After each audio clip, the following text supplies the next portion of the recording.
sorry. I don't usually talk to a camera. I feel a little weird doing that, but I thought this was kind of cool, and I hope others might find it kind of interesting as well. I've been working on Minecraft for the PS3, and just peeking and poking through memory, seeing what I can get, seeing what I can change.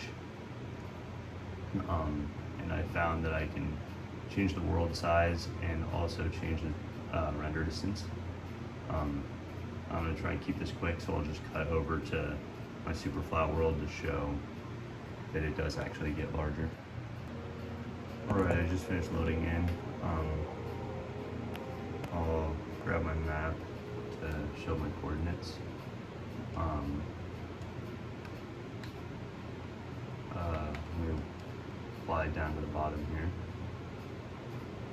It seems pretty stable with this distance on super flat, but I haven't done that much testing.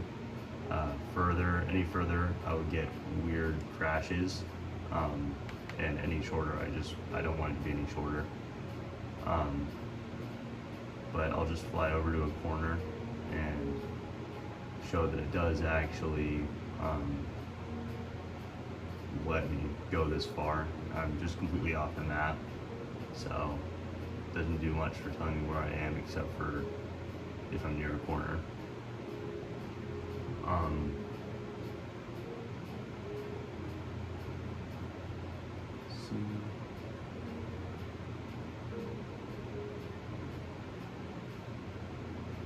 Okay. Now I'm at the corner.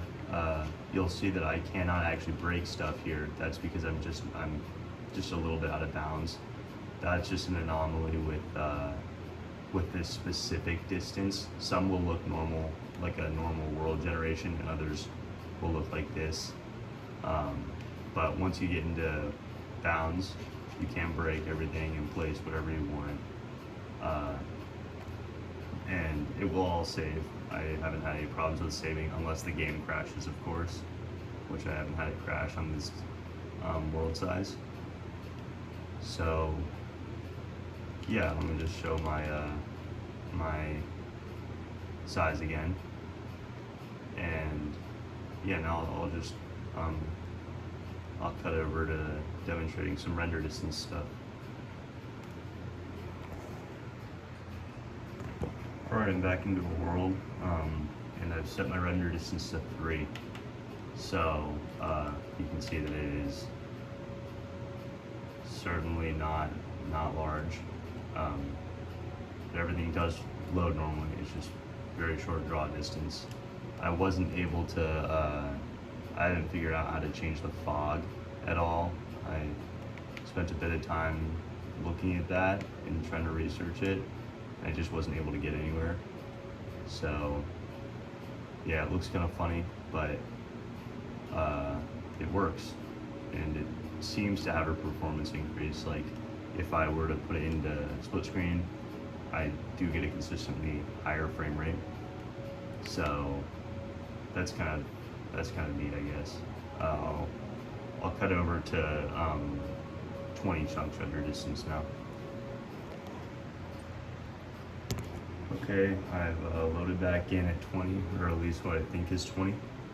I could be completely wrong, but I do know it is more than 10.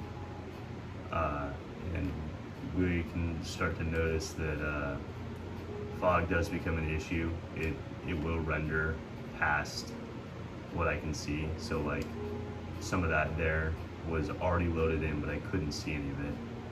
And also stuff does load in slower. I have to really force stuff to load in. It does not want to cooperate with me. But that's just kind of how the PS3 is. Nothing I can do about that. But once it is loaded in, you think, oh, that's going to cause a lot of lag, right? Seems to be fine. Yeah, you can get a bit of a larger render distance. I did try setting it to 40, and it does actually render pretty far, but you can't see any of it. The only way I was able to tell was by flying really far one way and then flying back the other way and seeing if chunks were popping in, which they weren't. They were just already loaded. So I'm sure if I didn't have fog, I would be able to see a bit further. But yeah, I still haven't figured that out yet.